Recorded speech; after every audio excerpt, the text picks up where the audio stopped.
Um, uh, One of the first questions that we would like to ask you is the question about the history of the philosophy. What do you think of the great philosophers of the past? Uh, do you think that there's any use for their theories in the contemporary philosophy? Good question. I think yes. I think the answer is yes.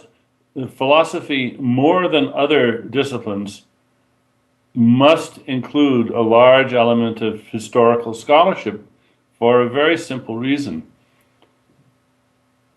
What philosophy is, in large measure, is a history of very tempting mistakes.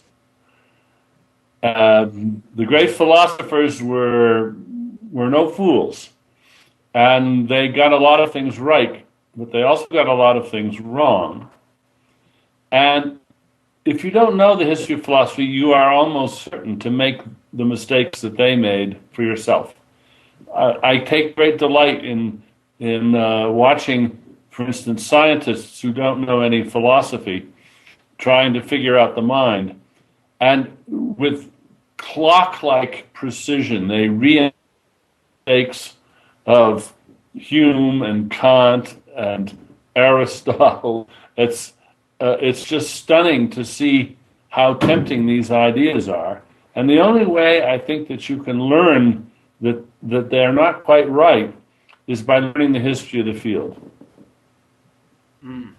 But recently you've said that Hume is your most favorite philosopher. Why it is so? Did Hume make mistakes? Why he? We don't see. Yes, of course, Hume made mistakes, but why he's so? Why do you like him so much? Oh, because of, I think maybe it's his candor. He's so open-minded. He expresses himself so openly. So many philosophers seem to be going out of their way to talk fancy or to be seem a little bit mysterious or obscure or difficult. And Hume seems to be trying to get you to understand, and he's trying to understand himself. And he's also just so smart. He had great insights, I think, into topics, and he was quite revolutionary. His ideas about causation, his ideas about the self. He also, of course, he was such an optimistic and happy in most regards spirit. I just love his personality. If I were to have a dinner party in heaven with a few philosophers, Hume would be the first guest on my list. Interesting. But I don't know whether we would talk about philosophy, but we'd have a very good time. But he was an armchair philosopher, isn't? He was a what? He didn't like too much experiments, so that to say. Oh, armchair, yeah. Well, yes. It was early days. Locke. Look at the other empiricists, Locke and Berkeley and Reid, for instance. They were very knowledgeable about the science of their day, but they didn't actually do experiments, to be sure. The idea of philosophers doing experiments is fairly recent, although one has to say that certainly Descartes did experiments, because he was not just a philosopher, he was also a scientist. But I think that Hume, I think that Hume thought that he had found a method of doing philosophy that was a sort of experimental method. He was it was a forerunner in a certain sense of phenomenology. Yes, I agree with you. But what makes a good philosopher? Well, I think that changes with the time. I think today you can't really be a good philosopher if you're just a philosopher. If all you know is philosophy, then you are working in an atmosphere that is too thin, too rarefied. You're at too high an altitude. You should get down closer to the ground, and you should learn about, and it might be politics and history, or it might be neuroscience, or it might be mathematics or physics or art. But I think that the role of the pure armchair metaphysician is very limited, and almost nothing that's done in that tradition is worth doing, I think.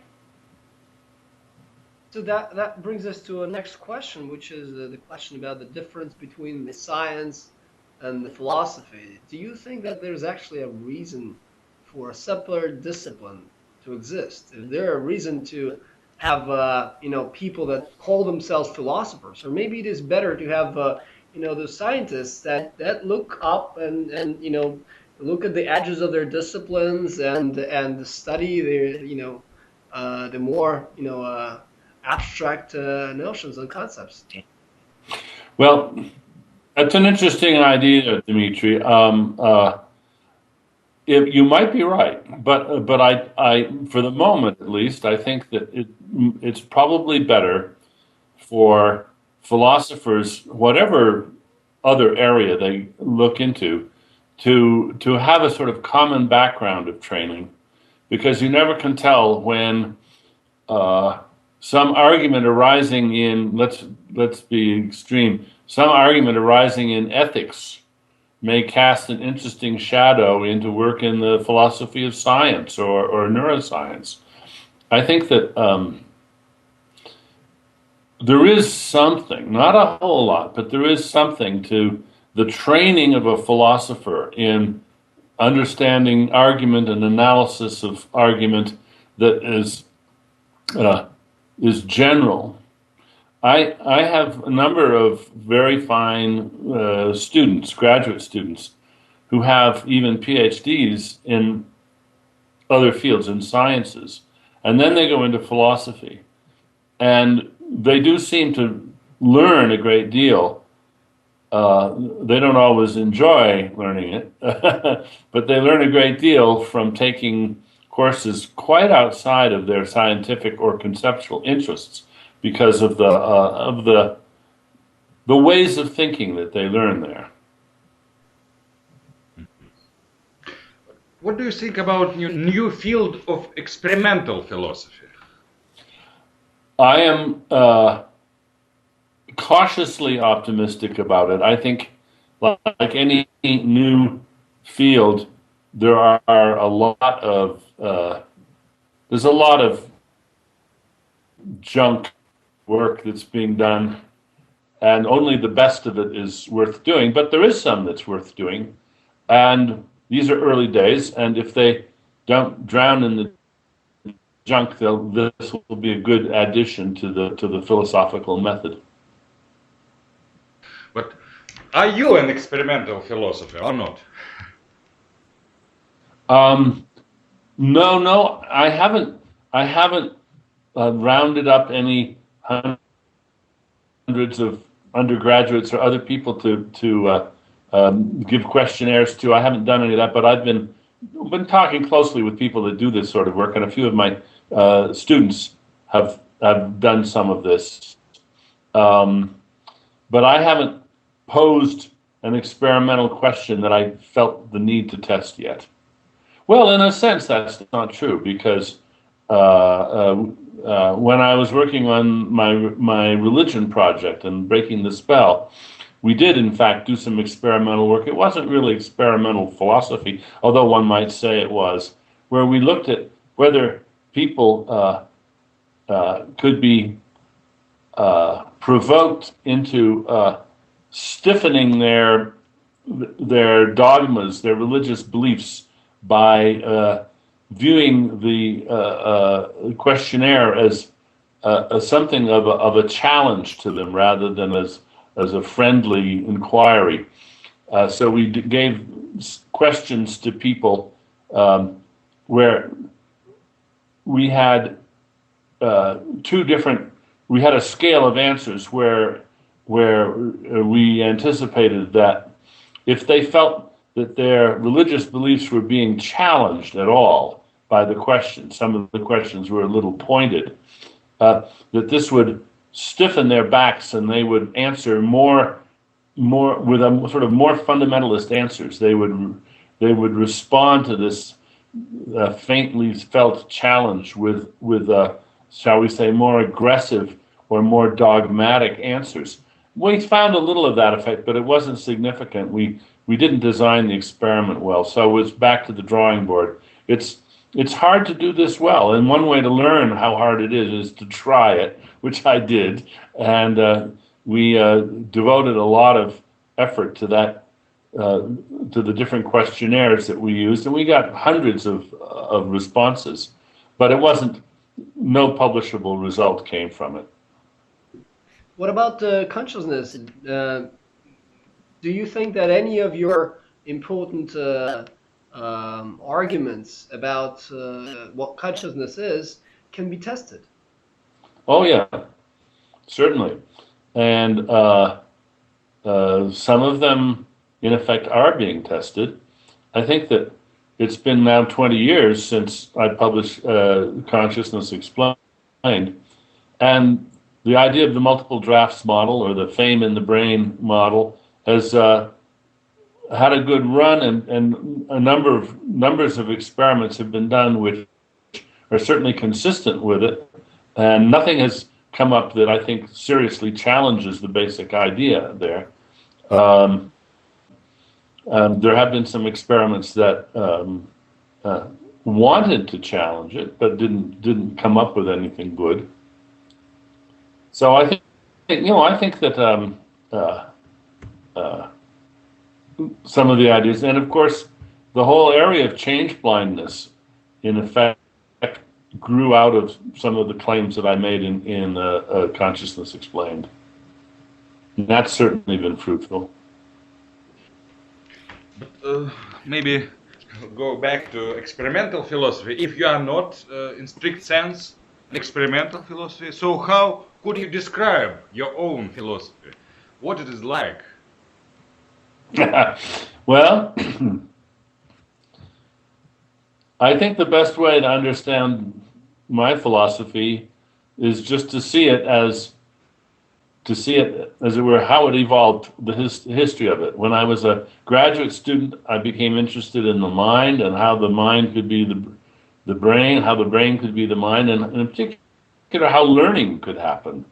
So the idea of the brain as a self-redesigning entity, and how it would be possible to have a non-miraculous account of learning in the brain.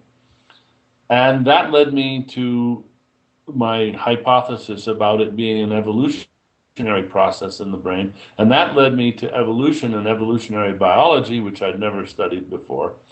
And if you go back and look at my first book, at Content and Consciousness, you can see that the ideas, the themes of my whole life's work were pretty well articulated in that book. And I think what happened was that I just found some good questions to ask. That's the key to philosophy. I found some questions that were really fruitful. And I've just been turning the crank and answering those questions and improving the answers ever since. So it was content first, then consciousness. And a lot of philosophers, of course, have thought that, no, you have to do the consciousness first. And I think that's a mistake on several levels, that you should get a good foundational theory of intentionality, of intentional content, semantic content in the brain. Then you can build consciousness on top of that.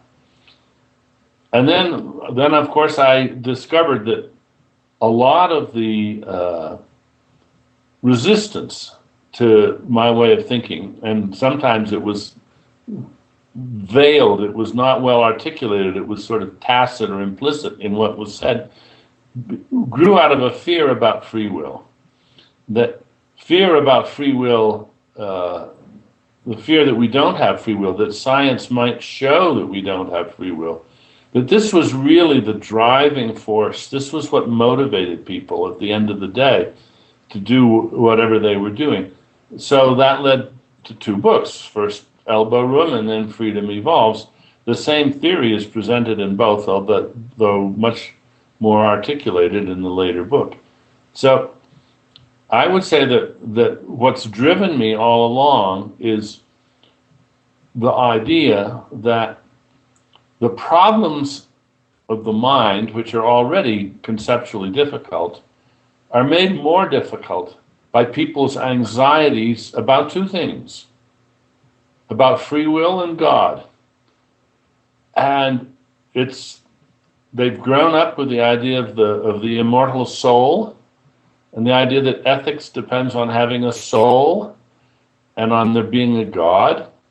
And when you start to attack that assumption by saying, no, well, we don't have an immortal soul, there's no miracle going on, it's just the brain, this strikes people with anxiety and animosity.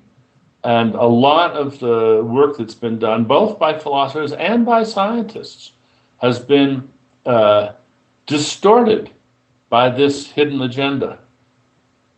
And I was so glad that I wrote Elbow Room when I did, because after I wrote Consciousness Explained and published it, again and again and again, people would come up to me and they'd say, well, that's all very well. It's very interesting. Yeah, much I like about it. But what about free will?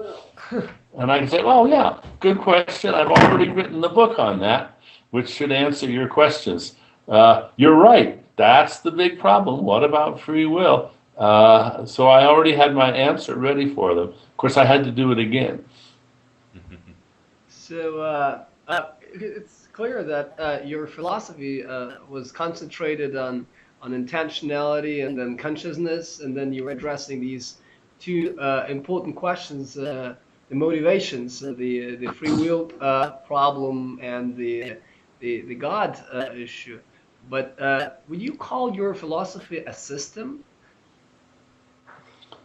That's a pretty fancy word.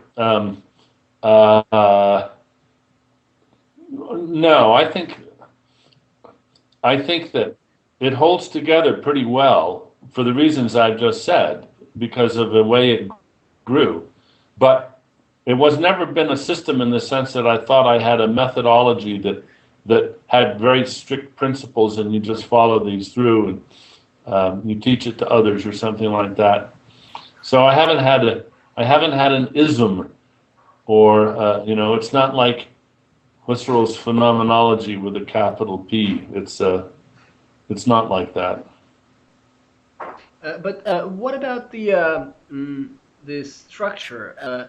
We were discussing today with Vadim the way you structure your philosophy. Where is the border between the different parts of your not a system but a whole of your philosophy? Yeah.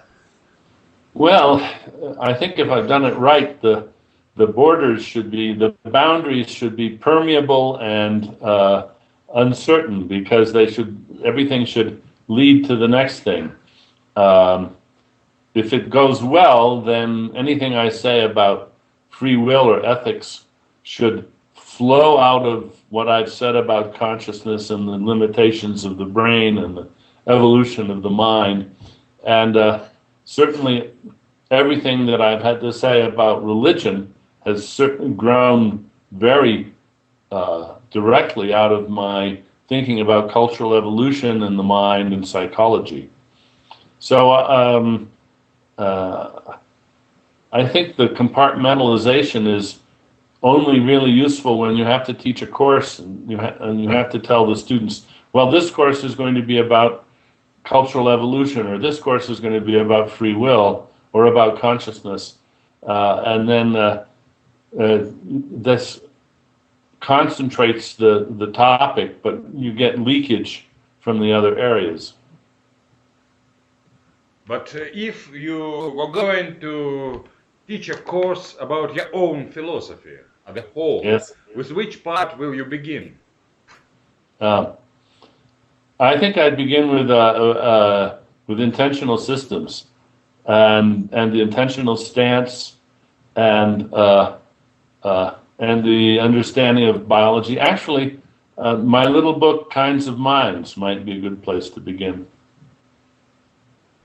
Interesting. It's That's in translated fact- in Russian, by the way, you know? It's translated into Russian? Yeah. Yes. You don't know about that? I don't think I've seen the Russian. I've seen other editions, many, but I don't think I've seen the Russian edition. I'll tell you what. But maybe it was an illegal translation. But there's only one book translated Yes, into only Russian. one book. It's the Kinds of Minds. Translation. Yes. Well, Several years ago. can you find a copy for me, Dmitry, and mail it to me? Because Sure. I'd like to have it for my collection. I have no interest. I have no interest in pursuing the legalities of it. I just would like to have a copy. Okay, for sure. But then, did anything ever made you radically change your mind? Well, I don't know how radical it is, but just in the last couple of years, I've decided that one of the lines that I took on homuncular functionalism and the breakdown of the mind into parts that were intentional systems until we finally get down to the parts that can be replaced by a machine. And for years, I'd been thinking of the parts as being, well, like a neuron, and a neuron being just a switch. That a neuron, after all, back in Content and Consciousness, my first book, I have a diagram of a McCulloch-Pitts logical neuron. And I knew at that time it was a simplification, but I thought it would do for the time being. Well, I've since decided that no, individual neurons are actually pretty clever, and they have their own agendas. They really are intentional systems in a strong sense, and that you want to understand the brain as being this huge community of only partially cooperative agents that are trapped in the skull, and they're always looking for work because they've got to stay alive, and they're always looking for ways to improve their circumstances.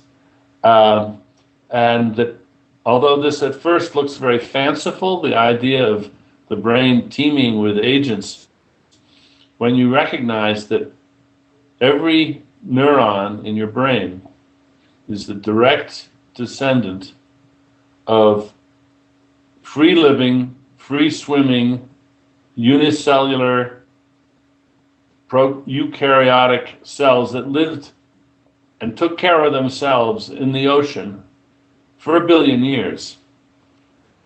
So they had plenty of time to pick up lots of competence to protect themselves and to discriminate circumstances that were good and bad.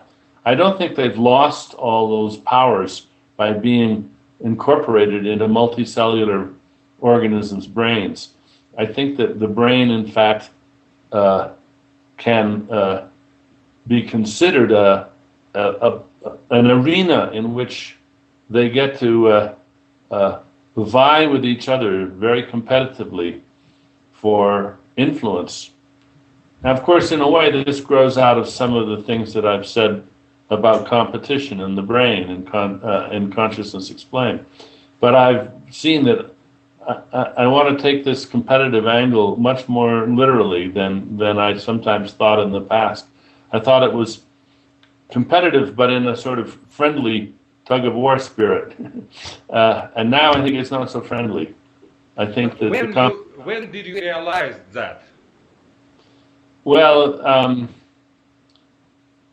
a couple of the things that motivated me. One of them was reading the wonderful book by George Ainsley the breakdown of will.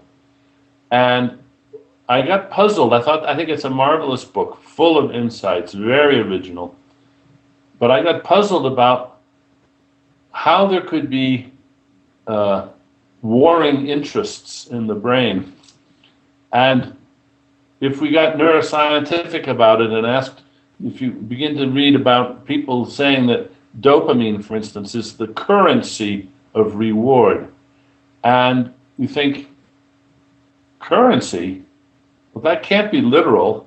If it's currency, what do they buy with it? What do you buy with the currency of dopamine? And if they're not buying something with it, then what's the point of the metaphor? And I began to think, well, the only way it makes sense to talk about currencies of reward is if you have consumers in there that are little agents of their own that have needs and projects and agendas. And that seemed a bit fanciful at first, but the more I looked at it, the more I thought, well, maybe we should really take this idea seriously. Then my good friend Tecumseh Fitch, Fitch, published a piece called Nano-Intentionality in the journal Biology and Philosophy. And that piece purports to be largely very critical of my account of original and derived intentionality. But he argues that the eukaryotic cell, the brain cell, is the first level of original intentionality.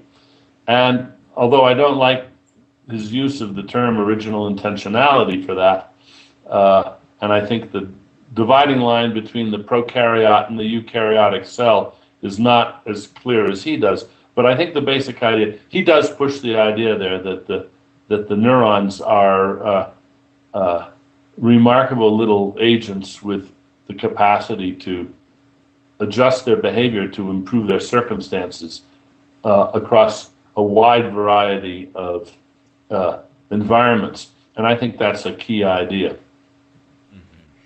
But it's very inspiring to society of different agents. But with in our phenomenology, we perceive our consciousness or understand our consciousness as something unified, something integrated. So what is that makes the experience unified?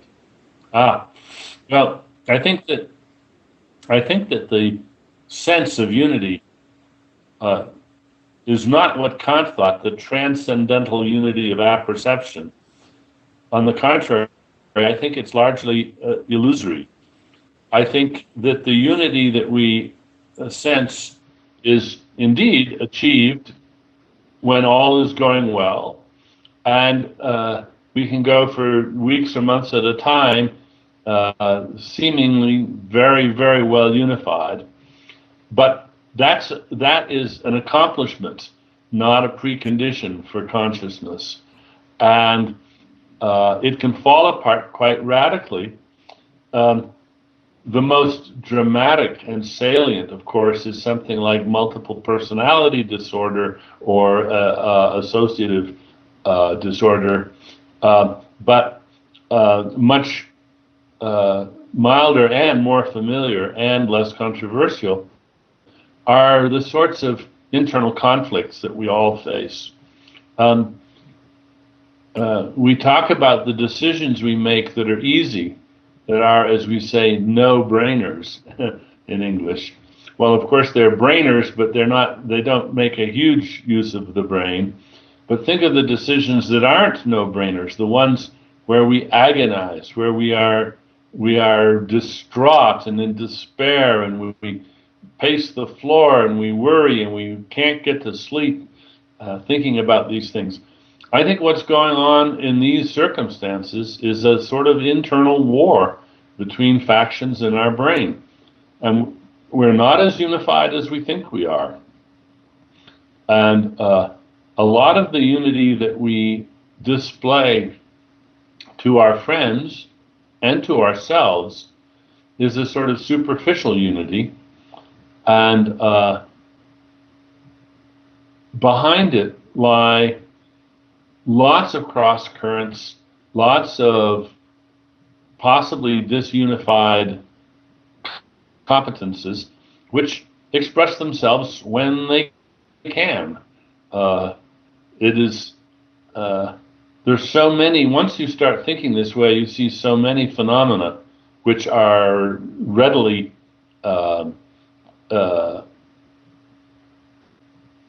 analyzable into temporary factional disputes where factions that are normally suppressed are playing a bigger than usual role, whether or not they come all the way to consciousness.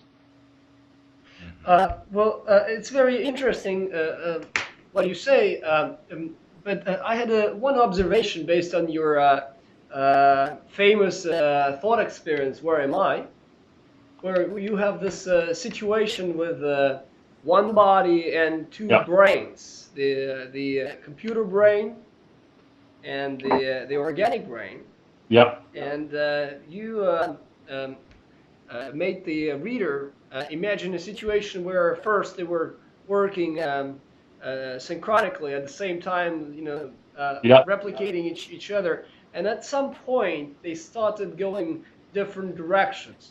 In my observation of your thought experiment, I was a little bit surprised that you actually allowed one brain to notice the difference. You were just saying about the war that's happening all the time in our brain. But in the Where Am I thought experience, you actually say that the person will notice. Why did you say that?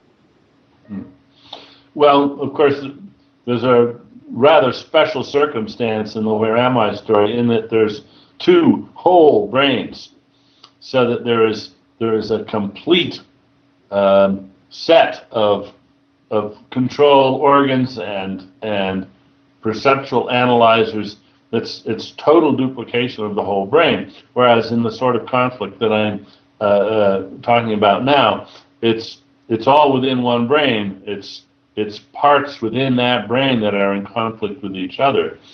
And remember, in the Where Am I story, when the brains get out of sync, one brain discovers that it simply has no control over its lips or its hands at all. There's nothing analogous to that in the sort of, well, no, there is something a little bit analogous to that. There's such phenomena as the alien hand syndrome. It's quite rare, but in the alien hand syndrome, the sufferer sees the actions of his own hand as being under the control of some other agency. That's a very salient and extreme example, but well, if you're like me, you will have had a milder version of this on occasion, where you suddenly find yourself in a circumstance and you say to yourself, did I just say what I heard myself say? How could I ever have said that? And right there we see in everyday life a glimpse of the underlying possibilities of conflict. And of course, there's lots of folklore about that. And you say, well, the devil made me do that. Well, that's not entirely wrong. That is to say, there's a part of you that is, by your current lights, not as nice as the part you want to be, and that's the part of you that organized that particular action. Maybe yet another question about the unity of consciousness. What is the difference? Is it any, to be exact, is it any difference between your multiple drafts model of consciousness and the fame in the brain model? Is there any difference between these models? The fame in the brain was just, I think, a better metaphor. Here's what happened when I wrote Consciousness Explained. I wanted to destroy the Cartesian theater idea, which is so powerful, still is, very, very seductive idea. And I didn't come up with a suitable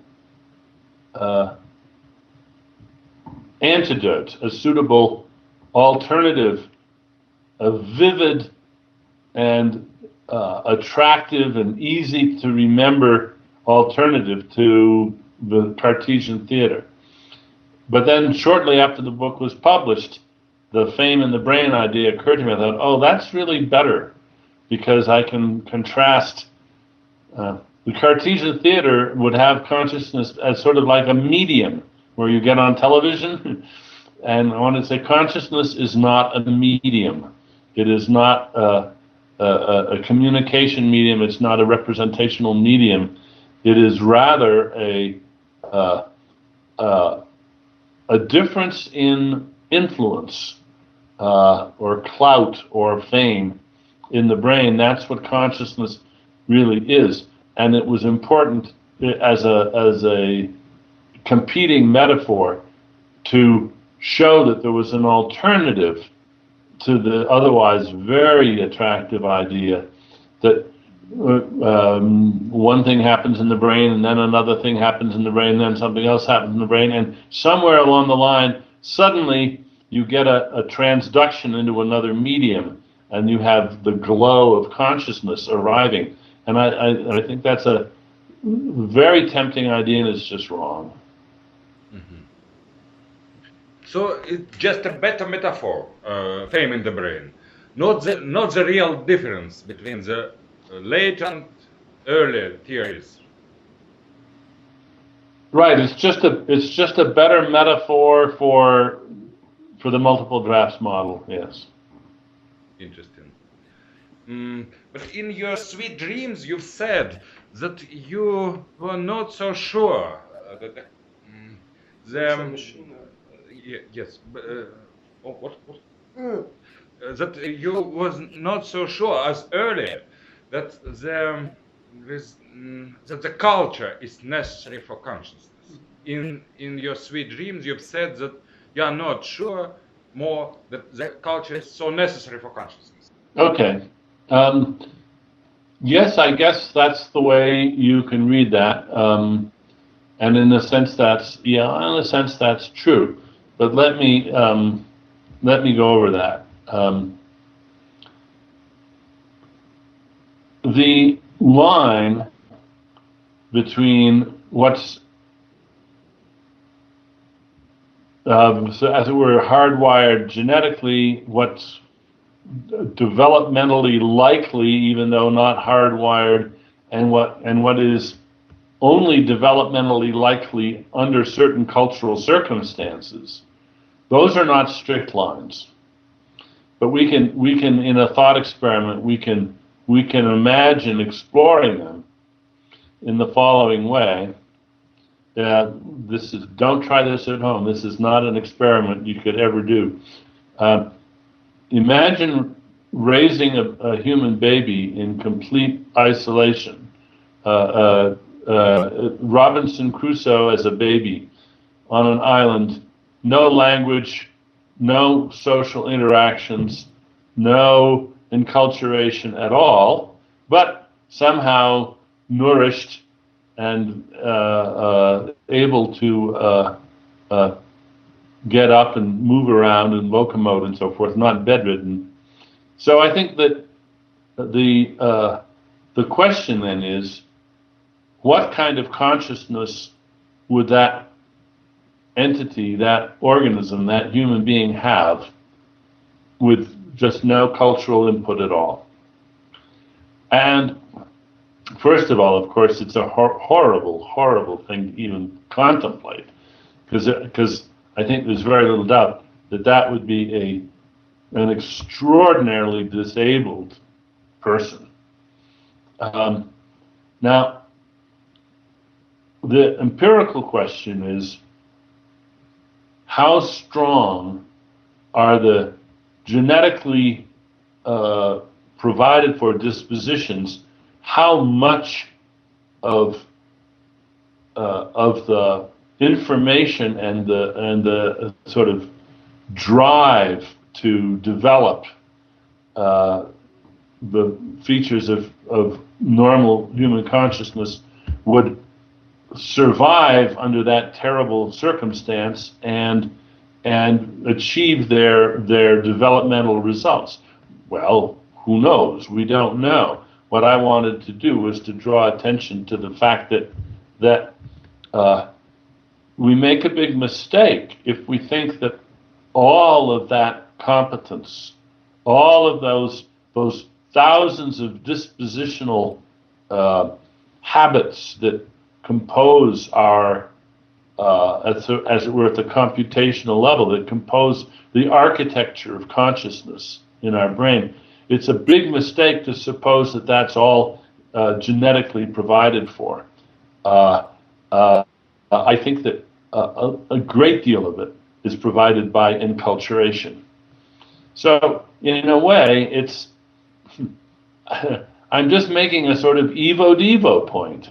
I'm saying it's not all just genes. The developmental history is very important, and it provides a lot of the structure and a lot of the information, and a lot of the competence that we see in an adult is due to the developmental processes, and those in turn are structured by the culture in which, because culture is an environment, is a developmental environment that is hugely different. Now, it's interesting that, for instance, there are chimpanzees, actually hundreds and hundreds of chimpanzees, who were born in captivity, who have spent their entire lives embedded in human culture in a certain sense. They've heard a lot of talk. Their keepers have been their closest companions, in effect. They've heard speech since the day they were born. They have grown up inside four walls and with electric lights and hearing music and all the rest. They show no curiosity about language at all. They just, it's like the rustling of the leaves. They just don't attend to it. There's tremendous amount of information in that language that they're not attempting to process. Completely unlike a human infant. Even a deaf human infant shows tremendous curiosity about communication and language. There's a hunger for language. Now that's genetic. So you have that hunger, but that doesn't give you your consciousness yet, I think. But it does, the hunger opens up the brain to all of the developmental processes which language then shapes and feeds. And so you grow into your consciousness by learning your language. And consciousness isn't just language, but it is the, as it were, the discipline of the brain that language imposes that provides structures for the rest of consciousness. I think it's in Kinds of Minds that I give the example of a chimpanzee imagining itself climbing up a rope with a wastebasket on its head. And I deliberately chose the example. I wanted the thing to be imagined to be something with familiar objects. This isn't rocket science. This is just, the chimpanzee knows ropes, it knows plastic buckets. Now, question, could a chimpanzee imagine climbing a rope with a bucket on its head? Any child of 4 can readily imagine that. The chimpanzee has the same sense organs and the same familiarity with the objects, and this is not a linguistic thing. This is sheer locomotory imagery. But is a chimpanzee actually capable of doing that? Well, we don't know, and it's hard to know how we could find out. But what I'm suggesting is that it's possible it's an empirical possibility, that the chimpanzee does not have the sort of functional spaces in its brain to permit this sort of imagination to go on. It does not have a freewheeling imagination. It just doesn't, any more than it has the capacity to hum melodies to itself. Now, if that's true, then this would be an example of a structure, a functional structure in the chimpanzee brain that just didn't exist, and didn't exist because the chimpanzee was not enculturated. Interesting.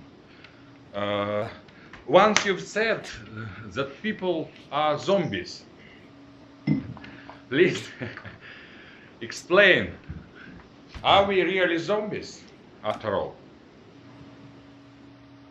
Excuse me, I had a bite of breakfast. 1 minute.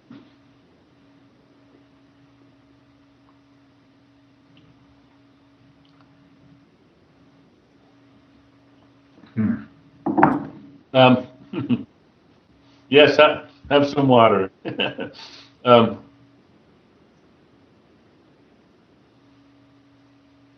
The whole idea of zombies is, I think, a manifest failure of imagination. That is, and here's how it works. First, we have the idea from the folklore of Haiti and other countries of voodoo, of zombies, and this is the person who's the Walking Dead, and you can tell them in a minute because they're sort of sleepwalking, and they don't respond well to questions. They don't laugh at jokes. They know no fear. They're extraordinarily disabled, but still they're able to get up and about. So that's the voodoo zombie, and those are to some sense real. There's an interesting book on zombies and how to make them, how to drug people. But a philosophical zombie isn't that at all. The philosopher zombie is somebody who is behaviorally indistinguishable from a conscious, alive, alert human being, but it's just all darkness inside. There's no consciousness going on. Now, the idea that people know what they're imagining when they imagine this is stunning to me, and various philosophers who've looked at this, they say, oh, I don't see any trouble. This is certainly conceivable. Well, I think they have a very impoverished view of conceivability, if that's so. If that's conceivable, then here's something else that's conceivable. An entity which looks atom for atom like a cat. No matter how you study it, it purrs, it laps milk, it has cat DNA in all its cells, it stretches in the sun, but it's not alive. It's not alive. It's just an automaton cat. What on earth can the person be talking about? It's just like vitalism, as if this is a cat that doesn't have any élan vital in its cells. I think if the zombie concept in philosophy should be taken seriously, then we should also take the cat zombie that isn't alive seriously and say that biology has not yet tackled the hard problem of life. I don't see that one of those stories is any better than the other. I think, and I know that a lot of philosophers are unhappy with me because I heap scorn on this idea. I say philosophers should be embarrassed to take this seriously. It shows a certain frivolity or trivialness of philosophical imagination. But that is what I think. I think that this is a demonstrably bad idea. And the fact that so many philosophers want to go on taking it seriously, I view that as as a sort of an interesting sociological phenomenon. The reason they want to take it seriously is it gives them something, a toy to play with. And if they don't have that toy, they don't know what to do. That a lot of philosophers go into philosophy of mind because they're basically yearning dualists. They'd like dualism to be true, and they don't like the imperialism of science coming in and encroaching in their playground. And the idea of the zombie is a plaything to engage their attention and energy that the scientists will have nothing to do with. And I think it's, but unfortunately, sometimes scientists misunderstand what's going on, and then they start taking zombies seriously. Christoph Koch, for example. But his concept of a zombie is not the philosopher's concept.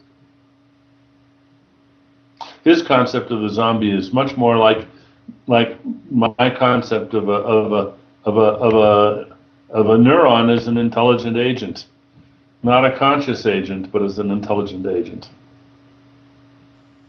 Why is it so bad idea? Let's suppose, for example, tell us, please. Can you imagine that I, for example, have no mental images at all? Why not? I can imagine that you have no mental images. If so, I can imagine that you are a zombie. Well, why not? One step at a time. Good. I can imagine that you are deaf or blind, or deaf and blind, or deaf and blind and numb, or deaf and blind and no anosmic. You have no sense of smell or taste. I can subtract senses, perceptual senses from you, and of course I can imagine you, and I can think about what it's like to be lacking that. And in fact, if you do lack one of these, you can tell me.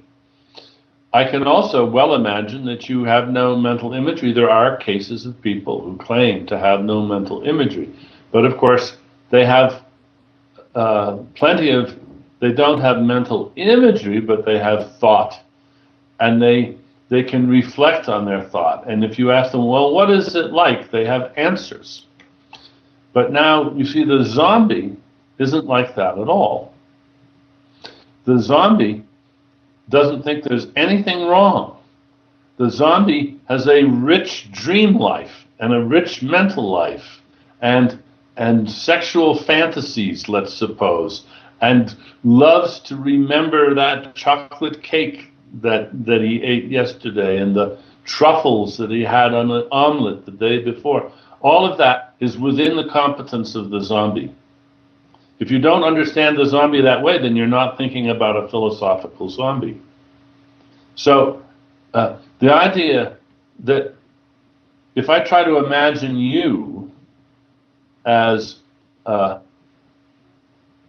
being as engaged with the world and as manifestly attentive to your perceptions and sensations as you seem to be, but not having any consciousness. No, I think that I don't succeed in conceiving of that.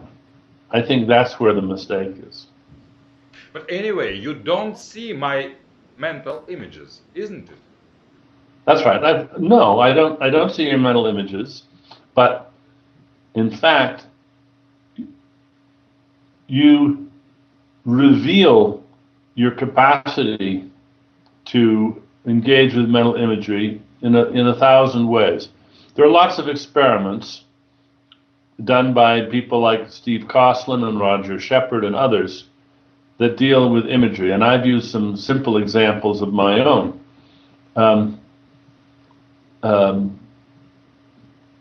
One that I use in class is the following. I say, imagine the capital letter D, as in Daniel. Now, rotate it 90 degrees to the left, so counterclockwise.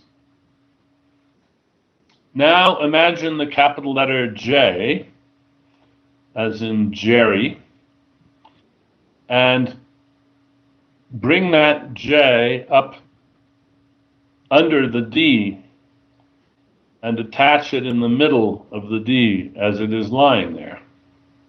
Now, what do you see? Umbrella. Of course.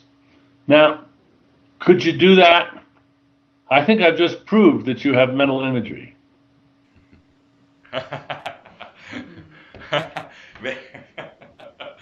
Very good. Very good. Very interesting. But okay, I have mental images. But what Good, are I they? was sure you what did. are they?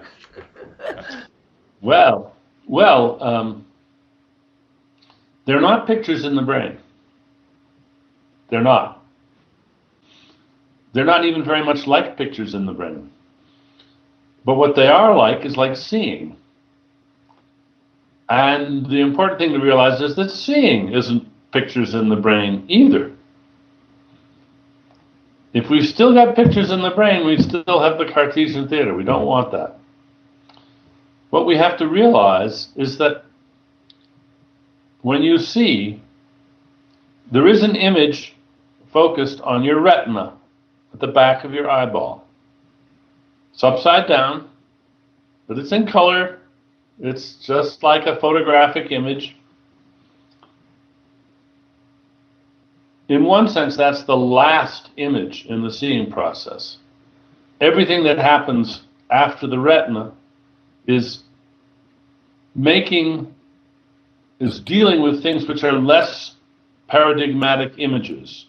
They have some properties of images. Some of the data structures that get created after the optic nerve, for instance, they are retinotopic maps of stimulation. There's no question about that. V1 at the back of the brain, we can plot the stimulation and we can see how each point in your retinal image corresponds to a point of excitation on that surface, and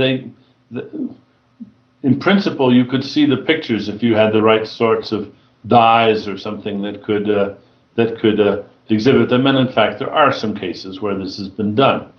So we know that in V1 and these other retinotopic maps, of which there are now several dozen, I think, that the imagistic properties, the topology of an image is still preserved.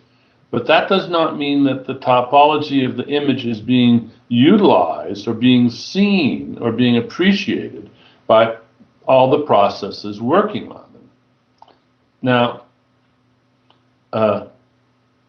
we know that when you imagine something, your brain does generate activity in these retinotopic areas when you imagine something visually.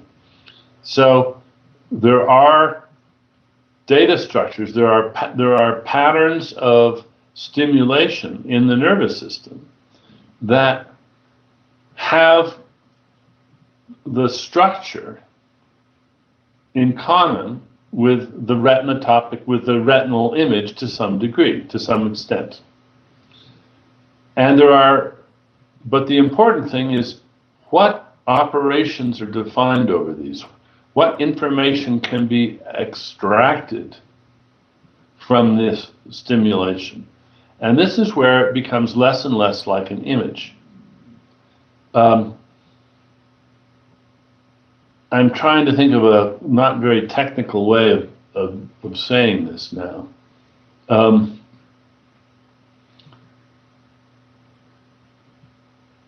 Well, perhaps the easiest sort of extraction is asking questions about whether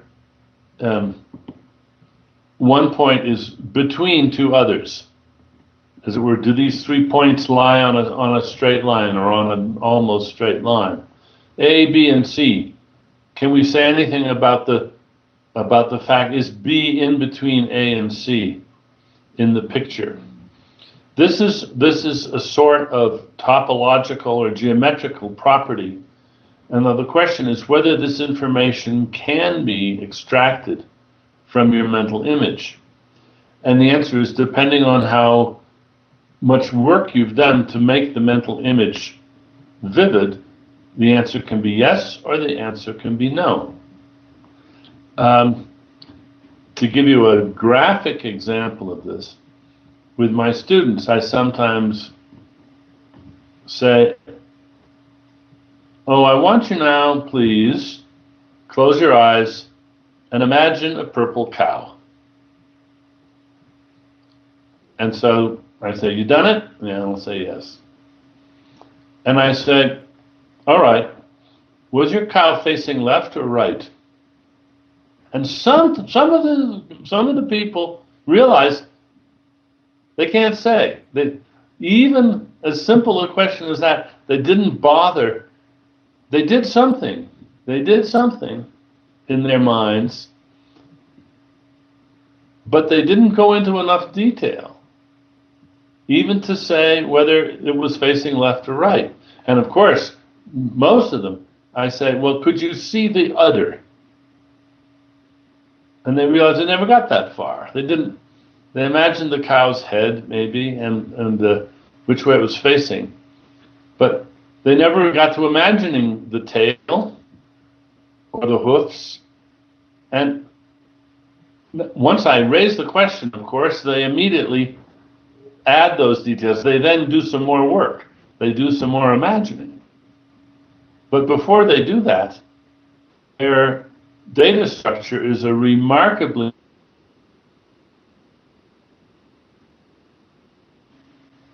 So is that an image? Well, we have to move away from everyday terms like images and sentences and think about data structures and their powers. John Maynard Keynes was once asked, do you think in words or pictures? And he replied, I think in thoughts. Now, that's a very good answer, but it's also not very helpful. Because the point is, well, what are thoughts? And are some of them like words and are some of them like pictures? And the answer is yes. Some of them are a little bit like words and some of them are a little bit like pictures. And they're not either words or pictures. What about colors? As you say that it is quite obvious that the colors are not clearly all the way in the world, because the surfaces of the same color may very much differ in their physically different, and as well. What you say, they're not as a figment in the brain. So, according to your theory, where are the colors? No, I would say that the colors are out in the world. They're just not the kind of properties you thought they were. That Locke was basically right. We want to have a primary-secondary quality distinction and recognize that secondary qualities are dispositions and things to produce ideas in us. Now, the ideas in us are not colored. They're of colors. The idea of green in us is no more green than the word green is green. The word stands for the color, but it is not green. Your subjective experience of green stands for the color, and it is not green either. Now, there's a tremendous temptation to say, yes, but it does have a property which is like green. There's subjective green, there's the quale of green. It's not just like the word. Well, yes and no. Indeed, there is not just one, but a whole lot of properties that your brain's visual representation of a particular color has. That representation has many properties. Many of them are completely unnoticeable by you, or they have no direct effect on your consciousness or your imagination. There's questions about this sort of where they're happening in your brain and so forth. And that does not have any direct implications. But many of the properties do have direct implications. For instance, they stimulate emotional reactions of pleasure or pain or dislike, or they conjure up memories. Let's make a very vivid example. Suppose that you were once hurt in an automobile accident. You were struck by a car of an unusual shade of yellow. Well, very likely for the rest of your life, every time you see or imagine that shade of yellow, you remember the car accident. That's simply tied tightly to your representation of that color. Well, now suppose that every color has links of that sort, not as vivid, but like that. This will give each property representation a profile, an idiosyncratic profile that is actually how you, it's that linkage, it's that network of links, that's how you identify the color. I mean, people sometimes fail to remember that the fact that you can name colors is a bit extraordinary in a way. Especially when you consider the fact that in one of our other senses, very few of us can do it. Very few of us have perfect pitch. If I play a random tone, all right, what's that? Is that an A or a B or an F? Who knows? Unless you have perfect pitch, you don't know. But people with perfect pitch, they'll tell you exactly what note that is. Immediately, they can just do it. Isn't that astonishing? Well, the fact is that everybody seems to have sort of perfect pitch for colors. Otherwise, we would have to go around with a little collection of color chips with their words written on them. And somebody would hold up a piece hold up something and say, what color is this? And you'd look at and say, oh, well, let's see, if this is a red, then that's got to be a green. The way I can do colors, I mean musical tones. Somebody said, da, all right, that's middle C. Well, then I can tell you that other note is an E. Well, we don't have to do that. The fact that we can identify colors means that there has to be some systemic way that we organize our color vocabulary and our memories and the current experience in our imagination. And these can become discomposed. There are people who suffer from color anomia.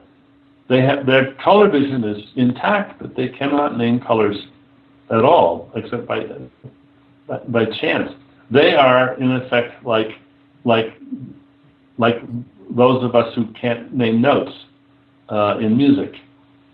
That's not such a rare condition. There are other people who are colorblind in one half of their visual field and they don't realize it.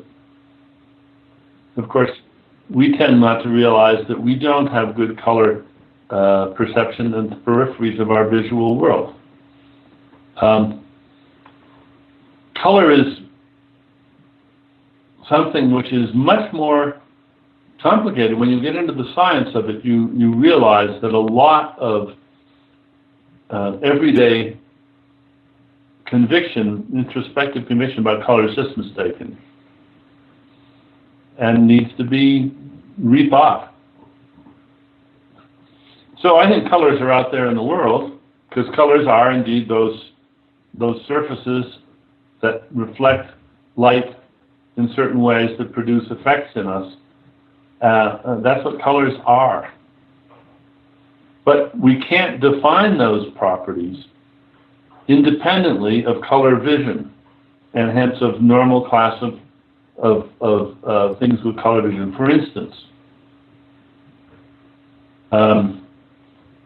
let's go back before there was any vision on this planet, back when there were only eukaryotic cells, no multicellular life at all.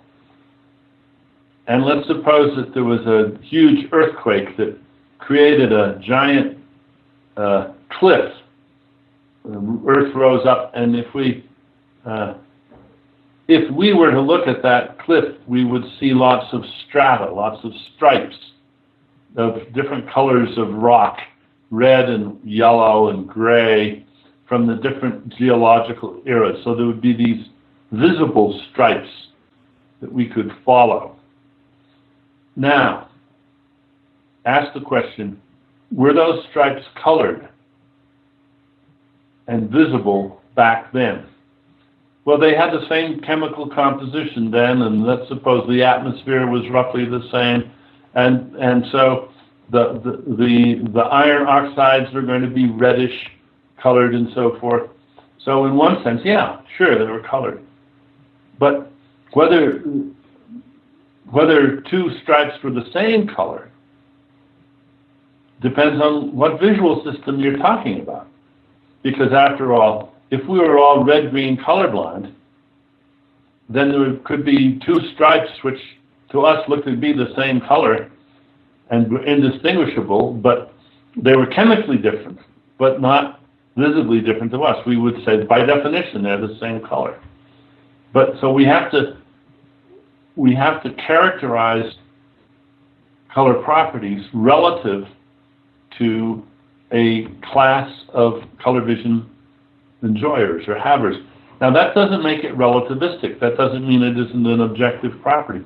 Plenty objective. It just means that which objective properties we're interested in depends on what's going to detect them. But what if I see colors in my dreams?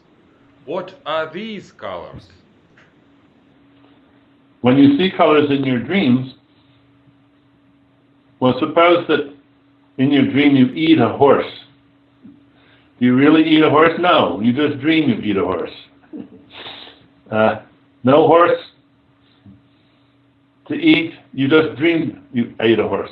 Similarly, if in your dream you saw a red, white, and blue car, there was no red, white, and blue car. You just dreamed that there was a red, white, and blue car. I don't think that's going to satisfy you, but to dream, it doesn't involve really seeing red, white, and blue. It involves dreaming that you do. What is it? A judgment of something? A dream is a fiction, and even though it's not in words, it is like fiction in some ways. Thus, when you read a novel, a fiction, and if the novelist says that the heroine had bright red hair, and goes on at some length about the bright red hair, it is a mistake for you to ask sort of where that red is, because this is a fictional character. And did the author have to, get some pigment or some figment to make that red hair? No, the author just makes the story that she has bright red hair, and that's all there is to it. There's no deeper fact about how red the hair is or whether it's really red, or and the same is true of your dream.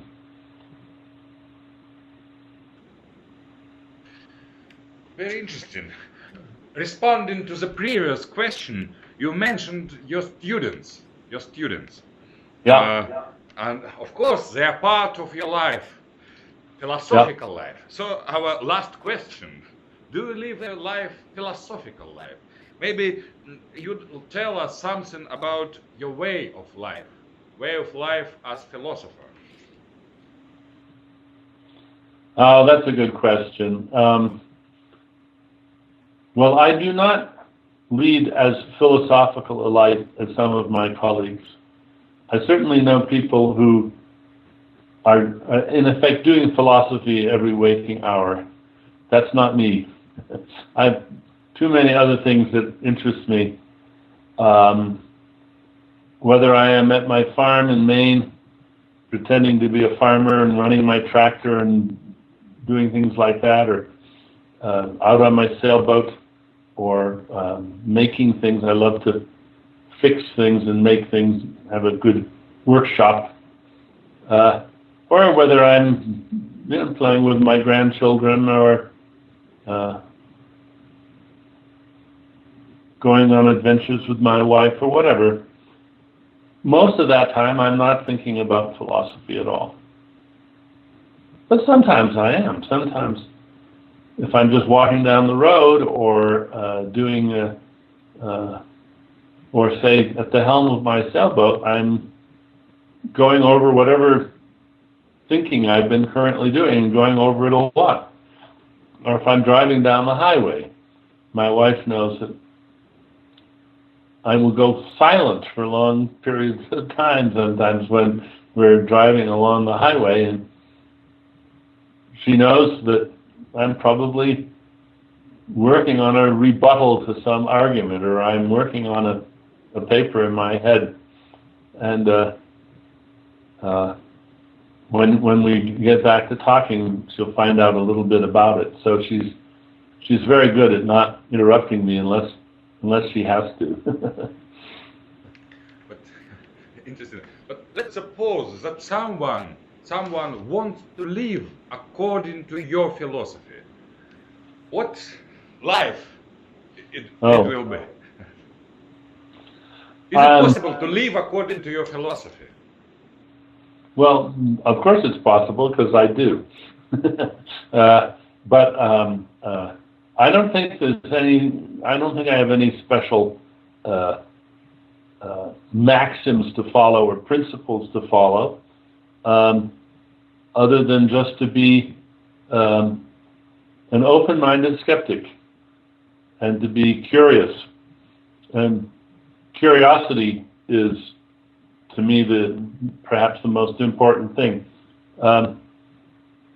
If I see something puzzling, I want to try to get an explanation of it, and if I can't figure it out myself, then I seek out somebody who can explain it to me. I do not like to leave puzzles or mysteries hanging. I want to know how and why. And if you follow that, I think then you end up leading a life like mine. Well, I think, thank you very much for this wonderful... It's been a delight. You've asked good questions. It's been fun doing this. So this is a pioneering first for me, and I enjoyed it. And I look forward to seeing you in person, shaking your hands in the not-too-distant future. Thank you very much. See you very much. See you soon. Bye-bye. Thank you. Bye-bye.